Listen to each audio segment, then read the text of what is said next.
Hello, everyone, and welcome back to Purple Noon, a podcast. Long time no see.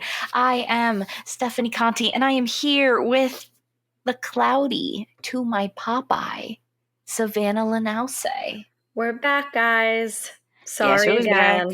Back again. Is that how the song goes? I haven't listened to that song in years. We are back, and the problem was, you guessed it, some more health problems, but we're back and better than ever. This Coke is about to explode. Oh, sorry. If you heard that was Dr. Pepper? Yes, the Dr. Pepper. Thank you for correcting me. The Dr. Pepper. That's okay. We're okay now. It was I forgot I was playing with my dog, and I shook the bottle a little bit. Yeah, that's fine. Mm-hmm. But yeah, we're back. We had some slight setbacks between school and our own health and everything, and health and knowledge is first, followed by cinema, and then love. So those are our priorities, at least mine. Yeah. Yeah. So I was going to explain to Savanna something real quick. And I may have done something, and I may have done something out of complete randomness, and it may have worked. So I'm going to give her, she knows briefly what happens, but I was like, you know what? I'm going to save this for the podcast because I feel like it would be a little bit interesting to talk about. So we all know I have mental issues. And a big portion of that is my weird fascination with the director Lars von Trier. And we recently, not too long ago, ended up reviewing his TV show, Riget, from the 90s. And around the time we actually watched it, we ended up finding out that they were coming out with the season 3 over 20 years later. Call it coincidence? I think it's fate. So if you don't know, it is a Danish television show. And it's like a hospital drama, very like the closest thing to Twin Peaks, but still very, very different in and of its own, right? So I'm in class and I get a little bored, and I'm in an online class. So I can go on my computer and no one's not going to notice anything, right? If you hear squeaky toys in the background, my dog Hamilton is having a field day right now. So Hamilton. So I'm thinking, I'm like, I don't know when the next season is coming out. More so, I don't know how, as an American, I'm going to be able to watch it. The real issues that I'm thinking about. Like, I'm not thinking about school. I'm not thinking about work. I'm not thinking about health. I ain't thinking about you. I ain't thinking about me. I'm thinking about Riget and how I'm able to watch it. So I go to the point where I'm like, you know what? They Zentropa, the production company that Lars founded and that is making Riget Exodus. That's the next season name of it. God, he's really honking that horn. My God, he's having a good old time. Blow your lungs out, my Lord. Okay, so I realized that on Zentropa's website, and keep in mind, I don't speak a lick of Danish. This story is really being elevated by my dog Toot Toot in the background. But I don't speak a lick of Danish, and this whole website full Danish, right? And I essentially go, I noticed in one of these weird files that they have posted. It's weird. It's like a PDF file posted on their page, not really something embedded in the website. But I see below an email and I translated the last portion next to the email, and it was if you have any questions, you can ask this person. And I'm like, that would probably be my way to go to find out, how I can watch Riget, right? And I take the time and I write out a nice little email to this person's email. And the biggest mistake I made was not checking whose email it was and where exactly it was going to. I'm thinking it's someone who works for Zentropa, maybe an assistant or something. Because, why else would they put, are they going to really let the high-profile emails out there? Who knows? So I wrote to them. I was like, hello, I'm Stephanie. I'm a part of a film and TV criticism podcast titled Purple Luna Podcast. My co-host and I recently reviewed Riget Season 1 and 2 on episode 62 of our podcast. Spoiler alert, we are big fans of the show and are eager for the imminent arrival of Riget Exodus. My co-host and I live in the US and we are unsure how – see how I grouped you in on this? Meanwhile, you had nothing to do this. I didn't know what was happening. On the ship alone. I actually sent you the email by the time I said, hey, was this okay if I did this? So I kind of goofed up there. But no worries. Continue. I will never let you do anything alone. Thank you. And I essentially wrote, we are unsure how to watch season 3 upon its debut next year. Do you have any knowledge on when and where we will be able to watch the latest season with English subtitles? Thank you for your time. But I didn't end it there. Above my name is, and a little bit above, so I put, of course, Stephanie Conti, co-host for Purple Luna Podcast, audemicmedia.com, link it to the website and everything. But I didn't sign off sincerely. Savannah, can you think what I signed off with? Did you put, like, the good and the evil? Did you really do that? Oh my god, these people are going to think we're nerds.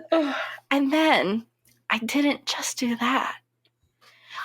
I Google translated my whole thing and I translated it to Danish just to cover my ass in case they didn't speak English. So not only did I have to run it through the Google Translator multiple times just to make sure, I would run it from English to Danish, back to English, back to Danish, back to English, just to make sure that there were no words that were getting lost in between the mix. So there's a English copy of it and then a Danish copy of it right at the bottom. And it still says, I had to put it in there. And like I said, I'm just thinking maybe this is going to go to some PA. This is going to go to some assistant. This is going to go to just someone on the lower levels of the chain. No. Because I get an email back from a person. I'm not going to reveal their name. But I see that it says under their name in Danish, Director. Direktor. And I'm like, oh, who's this? And then I see CEO. And I'm like, what do you mean? What do you mean? Who did I just send this to? Who did I just make us collectively look like a fool to?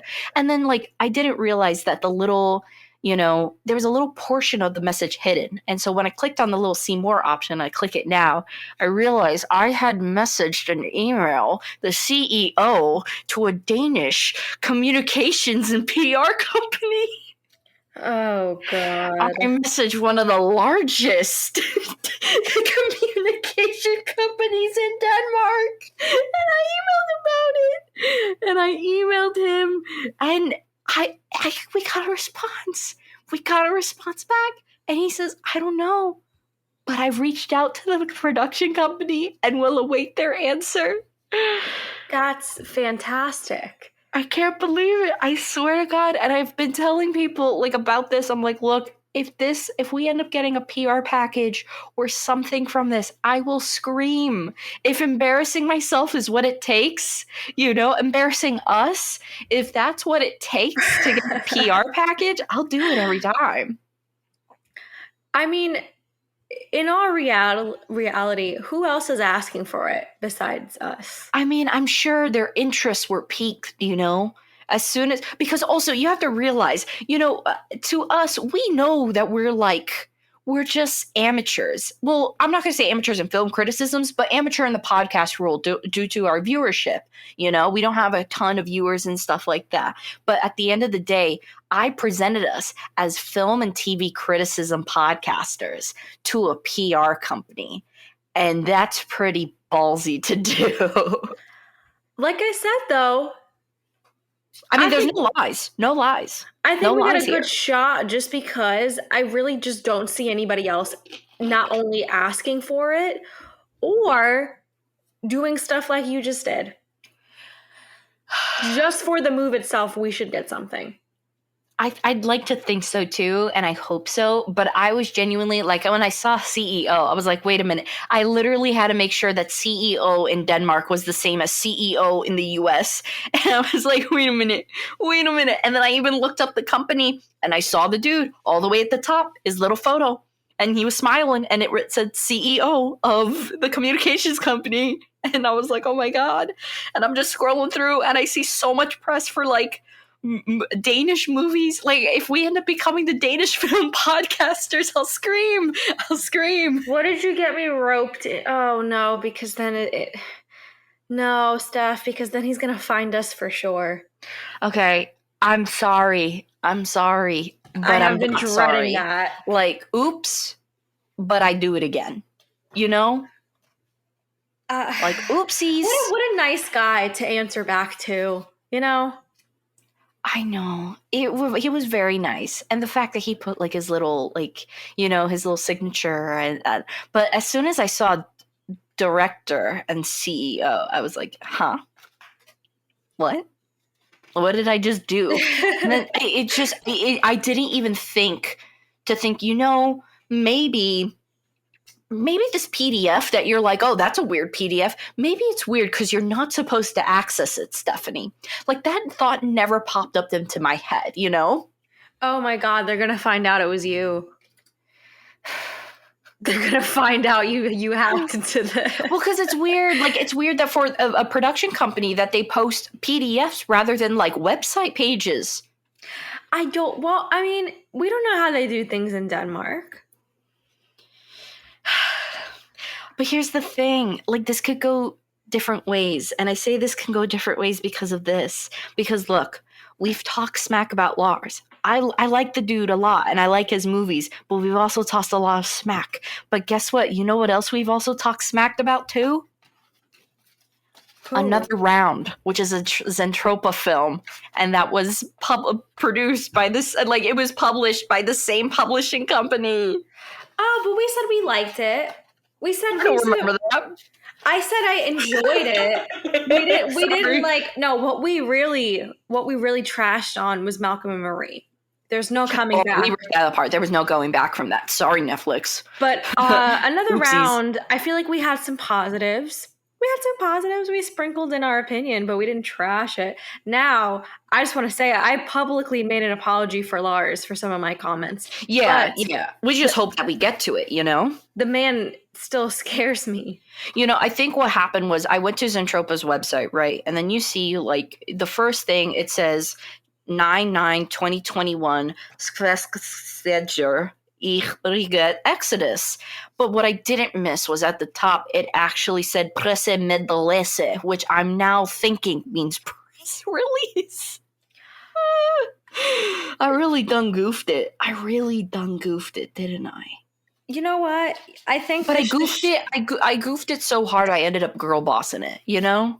I think this shows how much you appreciate the show, really. And I think they should take it as a token of admiration and nothing else. Like, it says here, you know, like, literally at the end, it says, you know, I also should have realized that it says at the end, like, I thought it was just a regular, like, Danish word. It actually said the production company's name at the end, but I thought, because it's only like one word, I thought it was like thank you or something like that. Like, after reading it, I don't know. And then it said like information contact, and I was like, oh, that's contact information.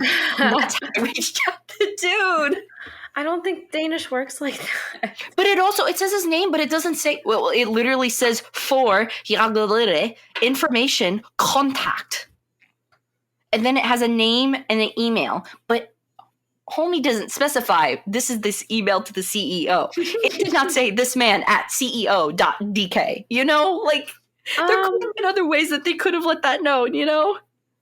Yeah, I agree. They wanted this to happen. They were just trying to see who was willing to go that far, and they found their answer.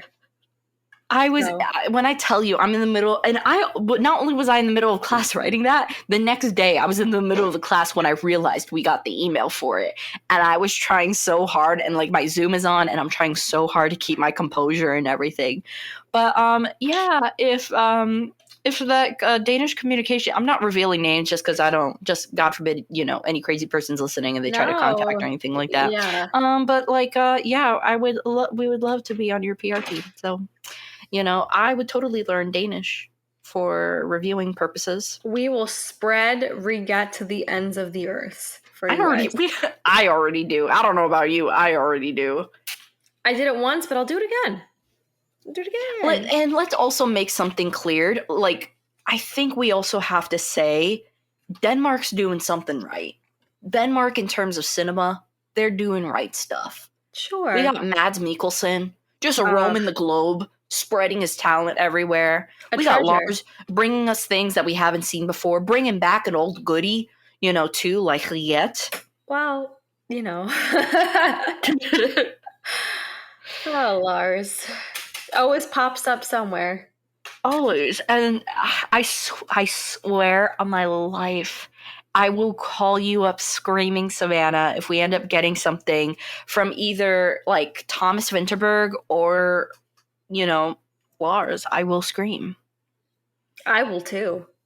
But not for the same reason. I also didn't realize that, like, I think at this point, too, I realized, like, you know what? It's okay, Stephanie, to just come to terms that you are a weird little Denmark fan, a Denmark cinema fan. That's okay. That's fine. They deserve some love, too. I still can't believe I did that. It would be very fitting that our first PR package was from Riget. I think in the first episode, when we were talking about like our favorite directors and stuff like that, we actually like. I think you said Lars. No, I said Lars was one of my favorite directors. And I was like, Stephanie, please. And you judged me hardcore. And then remember, we got that comment from that one dude who was like super aggressive. Well, that was because I made a joke about how, like, he was a Nazi, which was just a joke because he's made some off-colored comments. And one gentleman in particular felt very upset about this joke. And that is why I issued the apology. Yeah, it was definitely, like, for our first episode, it was definitely, like, out of left field, to just be commented on like that. And, like, also the fact that anyone was listening for our first episode. Yeah, I wasn't expecting that. That was very, very interesting. His fans go hardcore. I'm telling you. Yeah, they do. Clearly. I know. I am one, apparently. And then also just kind of realizing, like, at the end of the day, I ended up messaging the CEO to a company to find out when a show is going to air. Sounds like the most ridiculous thing of all time. But I did it. Yeah. It's done. If we get something out of it, even better. If you start seeing like us at the premiere and like oh my god, could you imagine if we got like a full ride? Oh, I'd scream. Denmark? I'd scream. Oh my god. I'd scream. I'm gonna meet Udo Kier. I'm pretty sure like they're entertained at the fact that it's like if they did any digging on like Godemic Media stuff, that it is just two young girls from Florida. From Florida, yeah. From Florida, talking about a Danish television show. What can we say? Well, I mean... So, just as a little... before we talk about the movie we're going to talk about today, there's the Denmark story. Hopefully next time you hear from us, we have an update. We have an update more to the story. Maybe we got plane tickets booked. You never know, Savanna, I'm so happy that you've finally given in and you're starting to watch a show. And I'm so happy you're on it. And please tell me about that show and what's going on. Like, how's everything going? So good. I am ending season 2. I just started like a few days ago. But it's Bates Motel. And Stephanie has been trying to get me to watch this for a really long time. And I finally have time to watch a new show. It is amazing. I was worried that it was going to be some weird prequel to Psycho because I really enjoy Psycho, but it's amazing. I didn't know they could pack so much story in just from one movie. Mm-hmm. Like, there's so many sidelines. The characters are all interesting. The casting is so good. You see why everybody's crazy. I am And it very really, impressed. honestly, for a show that hasn't been talked about that much since it ended, or even really since it aired, it pushes the envelope. Oh my goodness. I also really will say there has been a lot of debate about Norman Bates as a character from the movie, kind of like, is he sick? Is he crazy? And I feel like this show's point of view kind of clears a lot of that up. So I really enjoy that, the fact that we kind of get a deep look into his character. Obviously, I know it's not the same as the movie, but to me, it makes sense. Yeah. So I really, really enjoy it. It's very good. It's not even. It's interesting. It's not that old. It might be like 7 or 8 years old, and I never heard about it. Like I briefly saw sometimes. It was on Netflix at one point. I know that, but I've actually Yeah, never now it's like, heard. I think it's on like Peacock or like IMDb TV, like things like that, like lesser known types of streaming systems, and it is so good. Oh, it's very addicting. So much. What's really impressive about the show is something happens in every episode. There are no Yeah. filler episodes, which is very impressive. Oh yeah, and it totally like snowballs. It totally just goes and goes and goes. And when you think, oh, they can't do anymore, it just keeps going and going. And I also really appreciate the psychology elements. You know, you have that 60s twang and inspiration, although it's set in a more modern time and stuff like that. And I think overall it's such a great show. And I truly, for me, it's rare to watch a show that I honestly wouldn't change a thing about it. Like, that's what's rare for me. Even shows that I love, like Twin Peaks, immediately what pops up into my head? Just you. Yeah, that's stupid. Throw that out. Throw that out. That was 7 minutes of my life that could have been Throw elsewhere, that you know? out. But love you, David Lynch, but no thanks for that. But yeah, so I really like every episode, and I've seen Bates Motel at least 3 times through. I don't think I've ever thought that episode wasn't needed. You know, I've Yeah. consistently thought, oh dang, that was a good episode. Dang, I want more. You know, it's. I think it was just overall just extremely well written, well acted, and well directed. The house. I think one thing that also gets me won over every time I watch that show is also how amazing, like the amazing job that they did to recreate that set and everything. Oh Because yeah. that's not even the original set house. No, they did a fantastic That job. it ended up being filmed, I think, in either British Columbia or maybe in Canada or something like that. Like and so that was a whole brand new set. And the set that they did for the house and for the motel and everything was just amazing. No, yeah. I really think they did a fantastic job of setting up just the entire movie of Psycho. So I highly, highly recommend. I'm not even done with the series. I highly, highly recommend still. I love how I'm thinking about the last 2 things I've recommended to you, and you've watched them through entirely, have been 2 things that have been extremely similar, but also extremely different. And that's literally Bates Motel and the Chris Chan documentary Stop. The series. Chris Chan documentary really took a toll and drained me. God, you know, so I can't look like it's one of those things now where even like, you know, my boyfriend, Zach, he has someone in his class who draws Sonic, and he goes, dude, that looks like Sonichu. And it's just like I can't see any handmade drawings of Sonic without thinking, first of all, Sonichu. I mean, that's the impact, you know, that's the impact of documentaries. No, and honestly, you were right. It's the same kind of situation if you think about it. Yeah, like, you know, like it kind of is Chris Chan before Chris Chan, and you know, but it so feels so different, you know, watching them, but also in reality, it is similar. Sadly, it's similar. Yeah. But Not great, but you know. But today, although this recording will be out in more like mid to late November, November, we are dedicating November and the makeup parts of November, probably like an additional 2 weeks of December. It's going to be mafioso November. So we're dealing with a lot of, you know, movies that are either related to the mafia, related to gang, or just like very infamous, that type of era, you know, movies. So we're kicking it off today with The French Connection. And If you didn't know, The French Connection is about a pair of NYPD detectives and a narcotics bureau that stumble onto a heroin smuggling ring based in Marseille.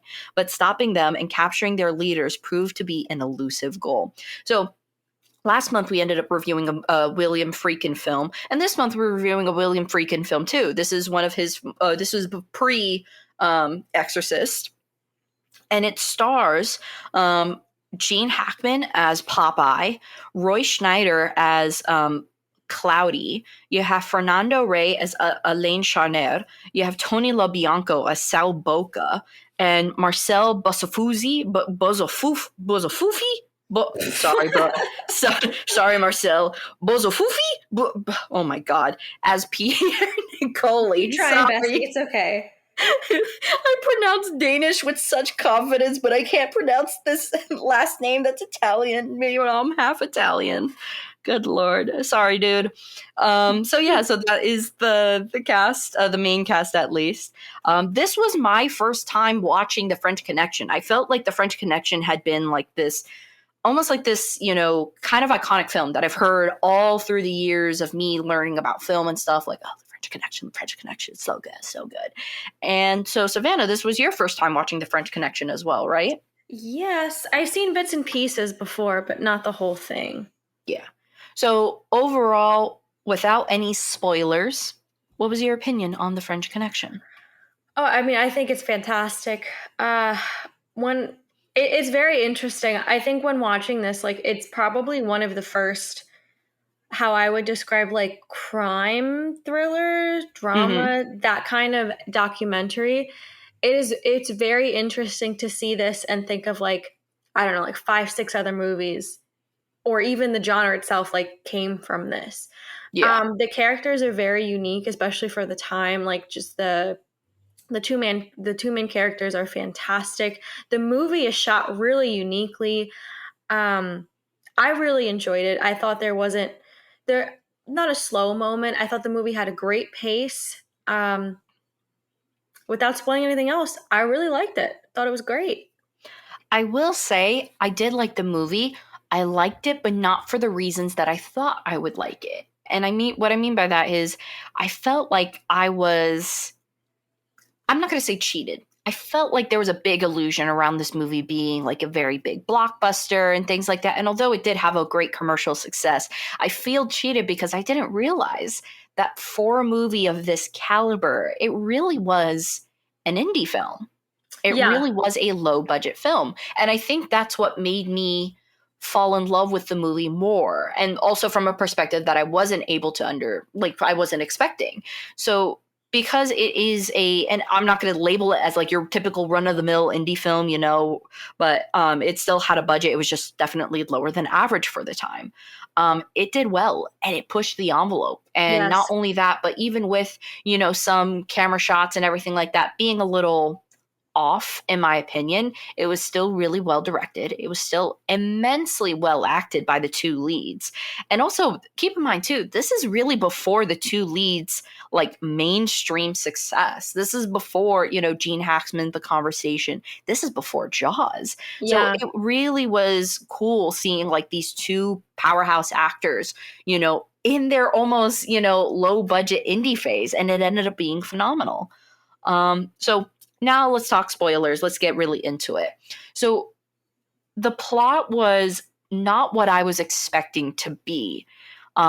I think when I was thinking, and I know that it does kind of somewhat have a little bit of ties to the mafia. I picked this film originally without realizing it because when I looked up mafia films, it actually comes up as like one of the top mafia films. I mean, I don't think I would categorize that as such, but I do think it's in that era because it's also like right before The Godfather. It's also in that whole line of, just this type of movie and everything like that. It has elements as well, but it's definitely not like centered around like the mafia. Yeah. And it's just, I also was not expecting it to really be a buddy cop film. I think I was more expecting like a Mindhunters, like a detective, like a David Fincher before David Fincher type of movie, right? Where I was expecting two very smart and slick cops, and we kind of got the opposite of that. No, I agree. I was expecting more investigation, but I will say, I think the character of Popeye Doyle with Gene Hackman is very unique for its time, because before this, when you look at like Police and the good old like good guy, bad guy trope, it's very clear. But when you have this essentially dirty, unsympathetic, sociopath like cop and his partner, it's kind of the ultimate anti-hero movie, which what I was not expecting, especially for 1971. And it makes sense though, around that time they were starting the 70s. I know you told me this before. The 70s really pushes the envelope. That's when they started to do Oh different yeah, and stuff. this is like riding off the wave of like Dog Day Afternoon, like a lot of things where now we're seeing a point where in movies cops aren't really being portrayed as the hero. And this was like a first for Yeah. cinemas, at the time, where all of a sudden we were kind of getting, not the cop like or the superhero like cops or anything. Now we're getting into like the cop who's accidentally handcuffed, who's allowed this girl to handcuff him to a bed and he can't reach it, or the cop that actually is responsible for the death of a former cop because he thought he had a hunch. And Yeah. I really like this illusion that you have throughout the film that you think Popeye is onto something, and he was, but not to the extent. And in the end, how it causes him. I think also how blase it was taken about, like in terms of there's one scene in the end, and I won't spoil too much of that now. When we talk about the end specifically, I'll mention it, but like even the end, like it just overall shows that from the get-go, like even all the FBI investigators, CIA, whoever else, government officials that were involved knew that these two cops weren't going to be the persons for the job. Yeah. And I liked that, and I wasn't expecting it. And I also really wasn't expecting the ending. Um, I do like how you can see Popeye being played by these, Frenchmen, we'll just say Frenchman henchmen, just being played by them like a fiddle, but also showing like Popeye's hunch did work to one point, but only to so far, Yeah, I mean, I think there's a big downfall in the character in the fact that he's sort of an opportunist, and Mm-hmm. that's what kind of leads him astray almost. I was also very much surprised to see like how well Gene Hackman and Roy Schneider's character worked really, really well together. I wasn't Yeah. expecting me to like them together so much as I did. So great casting choice in that realm. Like I think uh I don't want to say buddy cop because technically that's not what this is, but like they are probably the best duo in Mm-hmm. this genre for sure. Oh, and then I do want to shout out because I really did like him. I think it was, I don't know if he had a name or anything, but there's a scene in the beginning where, um, first of all, the running Gene Hackman does, I commend him for his agility in this movie. Like the amount of times I looked at my boyfriend and I said, dang, he fast was a lot. I said that a lot because they really made, Gene Oh my god, Hackman run for this when he was movie. Santa, that man was moving. Yeah. Also, I really like this idea. I wish it was a little bit explained more. I actually had to look it up. When he says something where he's like, "You are picking your feet in Poughkeepsie," I was like, "What on earth is this slang?" Like Poughkeepsie is an actual city, No, but I like I was know. like, "What on earth is this?" And apparently, I ended up looking up. It's a tactic that police officers use to throw off like during interrogation, so it could help reveal like some type of deviancy or something. Because if you have like someone who's panicking, right, let's say they were involved in like drug smuggling, right, if you said you were picking your feet in Poughkeepsie or something, they wouldn't go, huh? They probably, their first reaction would be like, no, I wasn't. And that's a lot more revealing, so I ended up learning that that's what pick, because I was like, is that another slang for like That slapping is heroin? that What is is this? extremely weird. Yeah, so I looked it up, and that's what essentially most people were saying, that it was a like a type of cop tactic that is used. But there's one part where he's in a bar, and I believe it's an all black bar. and he's interrogating people in there. You know, a bunch of people are spilling out hash, weed, whatever. And there's one guy who he starts roughhousing, and he's like, come on, we're going, blah, blah, blah, blah, and it ends up being an informant. And I really liked how that scene progressed and everything and stuff like that. I will say, for the times, and I hate that I have to say this, but I'm really happy William Friedkin didn't need to go to the point of like having Gene Hackman's character say any obscenities during that scene. Because, for the times and everything, I was like, please don't say anything. And, I was really happy that there was like, an informant involved and stuff like that. But I really do commend, because I think that would have just been like unnecessary, especially now as someone, people who live in 2021 looking back at 1971 and everything. I thought it was awesome that William Friedkin didn't make those decisions, because at the time, let's be honest, even if he did, no one would have bat an eye at it. So I'm really happy he didn't go that route with his character, because sadly, I hate to say it, that would have been realistic for the cop character, at that time. Hell, now, But, so yeah, I'm really happy that they didn't do that. You make a great point. Me and my boyfriend were like, oh my God, no, please don't say anything. And he's like, thank God. Woo, No, I mean, I know, like, for example, we didn't review one movie just because they had some, and the movie was shot in the 60s. I don't remember if you know which one I'm talking about, but. Eclipse. Yeah, because they had some weird racially charged scene that was just plain racist. Yeah. But like very, very racist. And I think, unfortunately, and like 2 years before, you had what was the one actor in Breakfast at Tiffany's, like only a few years before, doing Asian fishing. I don't know why they don't cut that scene out. Like they don't. They really should. I ended up. Did you and I go see it in the theaters? No. I ended up seeing it in theaters with someone, and it was so like unnecessary to keep in. It served no purpose whatsoever. Mickey Rooney, that's who the actor was. It was Mickey Rooney, and it was just so unnecessary. And we were just like, God, can they just take this out? And it's interesting. Like I always thought the 60s were a little late for blackface and yellowface. Like I thought that was like, gee, this is the 60s. Like from a movie, even in like. Because you see it a lot in the 30s and the 40s, and you're just like, ew, okay, well. And even the 50s too, they did a lot. Like even like Brando had a sour moment where he did like, Asian fishing and stuff like that.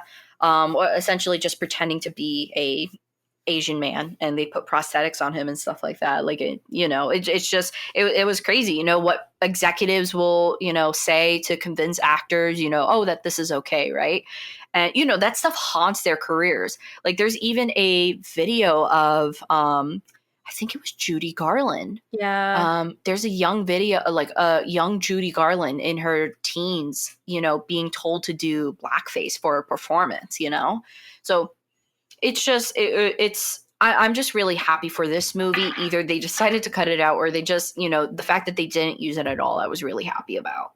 Oh, absolutely. That it's just a stain on the film. Essentially. Yeah, because it's not like, look, if this was like, oh, our main character is a notable KKK member, like then maybe it would provide a context. But when it's like not needed, it's like not needed for future audiences to see, Oh, absolutely. Yeah, I totally agree. That would be just unnecessary. So I was really happy with that. And I really liked how it was a different approach to the buddy cop. It was more so of a cop that wasn't best on his senses rather than a complete a-hole. He wasn't me. I mean, obviously he rough-housed a few people, especially in that bar. And he was just saying weird things. Like I remember on the way out, like I think he looked at one woman and he was like, "Are you going to fix your hair?" And then just like, walked out, which was like really weird. But like, I'm just happy that they didn't do I'm happy with the approach that they did for Popeye. It was something that I was not expecting for the times. Absolutely. I think the film is, one thing I was impressed with when I was watching it, it felt almost like documentary-like. It was very odd. Like he did a very unique job at filming this movie, because I was just like the cuts, the way it was.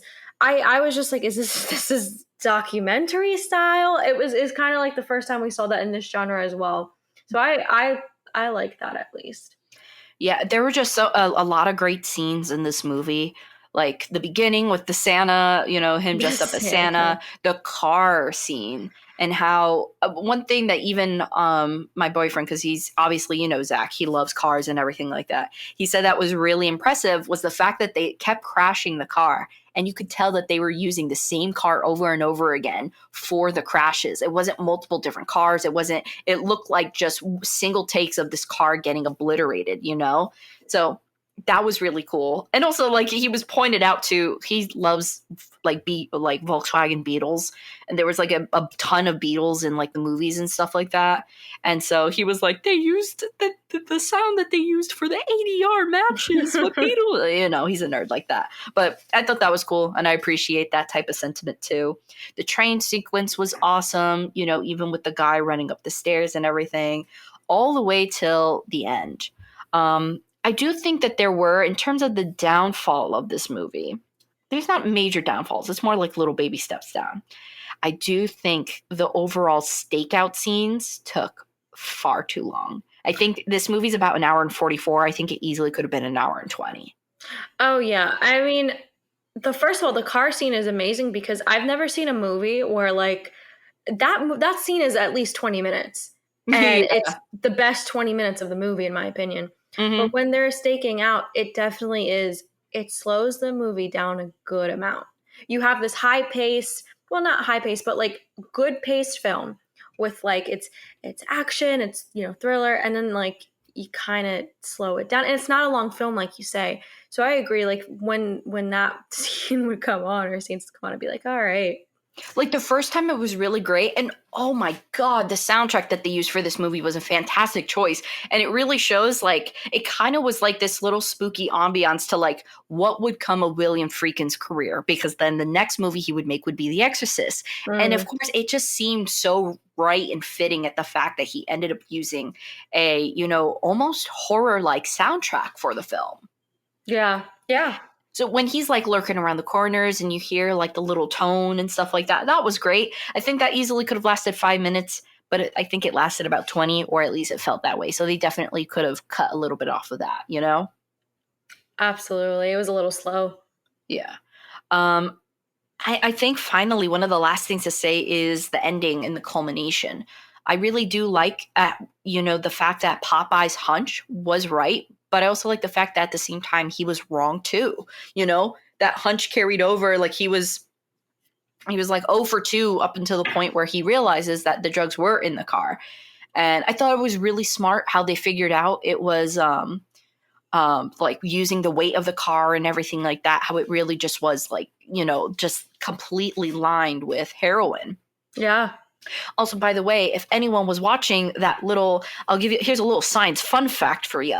The scene where they're testing the heroin and they're boiling it, it's to make sure, because heroin and other compounds have a boiling point. They can test the purity of it by matching its boiling point. So they were testing to see if the heroin was pure. I used to do that stuff in a lab, but not with heroin. I would do for like science facts with I would do it for like sugar and salt, not heroin. So yeah, that's a little side. I was like, ooh, I remember doing that because I used to have to do the same thing in organic chemistry. So a little fun fact for you there. They were testing the melting point of heroin to test its purity. I like that little science scene. That was fun for me. And then I think really like the fact that he was right, that the whole car was lined and stuff like that. I thought that was very smart. One thing I was not expecting was at the end for Popeye, spoiler, to shoot one of the FBI agents dead and just continue on the chase as if like completely unfazed and everything. I love that because I think it essentially just encapsulates the character. Not only was he was right, like you said, but he was also wrong and he didn't care. In fact, he probably still believes he's right. In that way. I think and keep in mind, there was rumors throughout the entire movie that this has happened before. And it's like, oh no, don't say that. And then in the end, it's exactly what he did. Yeah, and it's perfect. I really love the ending. I think it's exactly what it should have been. And I really like that the fact that the character still believes he's right, no matter what. Like at the end, even when he shoots the guy, you can tell he still believes he's right. Yeah. I will say one thing about the film that I think it would have been overall better. A lot of those men look too dang similar. I did not realize it was the FBI agent until I realized that the name that was said was not French. So that was one thing too, where even like midway during the movie, my boyfriend was like, I can't tell the difference of who's who. That's a really Don't good know what's point. going on. It was all middle-aged white men. And it was all dark hair, Mediterranean features, like there wasn't really anything distinguishing between them except your lead, your two leads. You were able to distinguish between them, but unless like if they were just standing around saying nothing, I couldn't pick them up in a lineup. I'd be like, oh, you all look the same to me. It was only when they spoke or when I heard a name and I was like, oh, evil dude, oh, FBI, oh, this and that, That's a good point. But that was, I thought, a really, really great ending to it, and just not what I was expecting, and honestly, probably the best ending that film could have had. And also the fact that it also ends with saying like, oh yeah, like this person goes to federal prison for 2 years, this person, and then the guy who's been, Popeye wanted to chase all along ends up fleeing. And in reality, because this is all based off a true story, in reality ended up winning because there's sources they say that he fled to France and made it. Yep.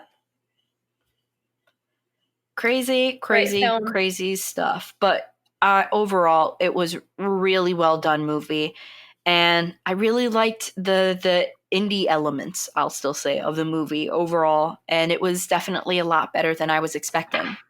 Absolutely. Me too. I really, really enjoyed all the characters, and the ending for me was very perfect. So overall, 2 questions. Yes. What would you rate this movie? And if it was, would you own it in your personal DVD collection? So I absolutely would own it. In fact, I will probably buy it at some point. Criterion, you got to stick this in somewhere. Of course. They need to. If I had to rate it, I'd give it a 9 out of 10 just because I thoroughly enjoyed it. Mm-hmm. But I think a major thing for me is it's as good as it is. It's not something I'd rewatch unless I was maybe showing somebody else. Yeah. Just because I kind of, you know what's going to happen. You know what I mean? Like, okay, like now the surprise element is over. Yeah. But all in all, I did think it was fantastic, and I would definitely own it. Okay. I'd have to say I give it a 8.5. And just because I do feel like it's not just those slow moments I don't need. I do feel like it does hinder the movie because it also, if those slow moments weren't there, then I feel like this movie would be a lot more easier to recommend. I still recommend the movie. Like, don't get me wrong there, but like overall, it's harder. Like, if someone likes, like, this is the movie that you recommend to someone who says like, oh, I like Les Samurai.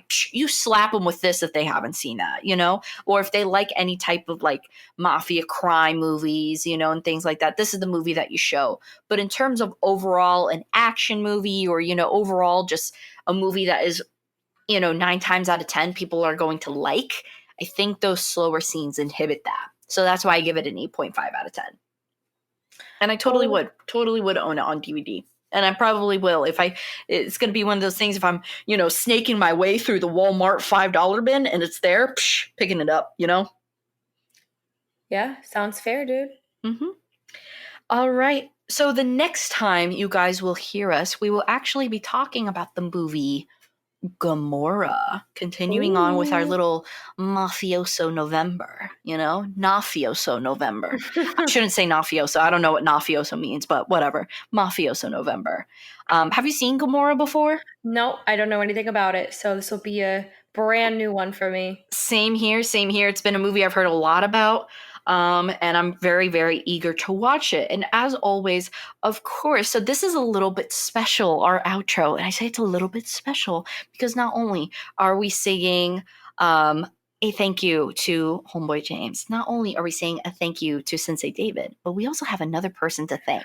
And that is our latest Patreon subscriber, Danny. Danny Boy. Thank you, Danny Boy. Thank you so much, Danny Boy. Thank you. Thank you. And you will be hearing your name on through every podcast as so long as you are a Patreon member. Thank you so much for your support. And if you would like to be mentioned and shout out in every single episode from when we receive the notification that you have subscribed to our Patreon and everything, check out our Patreon link down below. It's only $1 a month. That is $12 a year. And by 2030, you will probably be paying $12 for a cup of coffee. So it's really... the way things are going, yeah. If Starbucks is inflating and we're not, what's the better buy? We cost as much as an Arizona iced tea can a month. I think we're worth Arizona iced tea. I think so. Yeah. I think so. Definitely a green tea. Maybe herbal, maybe not the Herbal RX, but definitely a green tea. But thank you so much, Danny Boy. Thank you so much. Appreciate it. And yeah, all links to our socials and TikToks are down below. I've been slacking on TikTok. I'm sorry, guys. I work now. She's a working girl. I'm a working girl. And I've been, doing what I need to do, making that dough, making that moolah. I teach microbiology. If anyone needs help, hit me up. And I also tutor in film editing. That's my two things. Personal meeting with her. Go sign up for her tutoring session. If you want to contribute to the Purple Nuna podcast, go to Patreon. If you want to help pay my bills, hit me up through Varsity Tutors. Oh my God, just a meet and greet. That's really funny. Can you imagine? I'm like, oh, hey, like, how can I help you with today? And they're like, I'm actually just a fan of the show. I feel like, bro, what? But yeah, so thank you everyone so much for listening, and hopefully this will be us back on our regular weekly update schedule. Knock on every substance around me that I don't get another double ear infection that set us back for a month, and then you get sick, and then I get sick again, and then you get sick again for even longer. Knock all of that away. So hopefully that doesn't happen again. Thank you so much, everyone, for listening. And next time we see you guys, we will be talking about, or next time you hear us, we will be talking about Gamora. Bye. See ya.